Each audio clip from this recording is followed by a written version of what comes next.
Humanities കഫേയുടെ പുതിയൊരു വീഡിയോയിലേക്ക് സ്വാഗതം. നമ്മുടെ 2026 SSLC റിസൾട്ട് വൈകുമോ ഇല്ലയോ എന്നുള്ളൊരു കൺഫ്യൂഷനിൽ നിൽക്കുകയാണ് എല്ലാവരും അല്ലേ. അതായത് ഇപ്പോൾ നേരത്തെ പറഞ്ഞിട്ടുണ്ടായിരുന്നത് മെയ് 15 റിസൾട്ട് വരുമെന്നാണ്. പക്ഷേ ഇപ്പോൾ പുതിയ മിനിസ്ട്രി ഒന്നും ചാർജ് എടുക്കാത്തത് കാരണം അല്ലേ, വിദ്യാഭ്യാസ മന്ത്രി ഒന്നും പുതുതായിട്ട് ചാർജ് എടുക്കാത്തത് കാരണം, ആ ഒരു സാഹചര്യം ആയത് കാരണം ഇനി ഈ ഒരു ഡേറ്റ് എക്സ്റ്റെൻഡ് ചെയ്ത് പോകുമോ എന്നുള്ളൊരു ഡൗട്ടിലാണ് നിൽക്കുന്നത് അല്ലേ. അപ്പോൾ നാളെ എന്തായാലും ഒരു ബോർഡ് മീറ്റിംഗ് കണ്ടക്ട് ചെയ്യുന്നുണ്ട്. സോ അതിൽ മേ ബി ചിലപ്പോൾ പുതിയ മിനിസ്ട്രി എല്ലാം റെഡി ആയിട്ടായിരിക്കാം റിസൾട്ട് വരുന്നുണ്ടാവുക. അല്ലെങ്കിൽ ഈ ഒരു പറഞ്ഞ ഡേറ്റിൽ തന്നെ വേറെ കൺസേൺഡ് അതോറിറ്റീനെ കൊണ്ടിട്ട് അനൗൺസ് ചെയ്യാനുള്ള ഒരു തീരുമാനം അവരെടുക്കും. ഓക്കെ, അപ്പോൾ വേറെയും അങ്ങനെ അനൗൺസ് ചെയ്യാനുള്ള വേറെ അതോറിറ്റിയും കാര്യങ്ങളൊക്കെ ഉണ്ട്.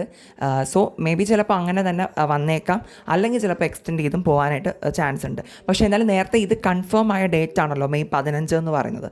ഓൾറെഡി അങ്ങനെ അനൗൺസ് ചെയ്ത ഒരു ഡേറ്റ് ആണല്ലോ ഒഫീഷ്യലായിട്ട്. അപ്പോൾ അതുകൊണ്ട് തന്നെ കൂടുതൽ മെയ് 15 തന്നെ വരാൻ ചാൻസ് ഉണ്ട്. സോ എന്തായാലും നമുക്ക് വെയിറ്റ് ചെയ്തിരിക്കാം.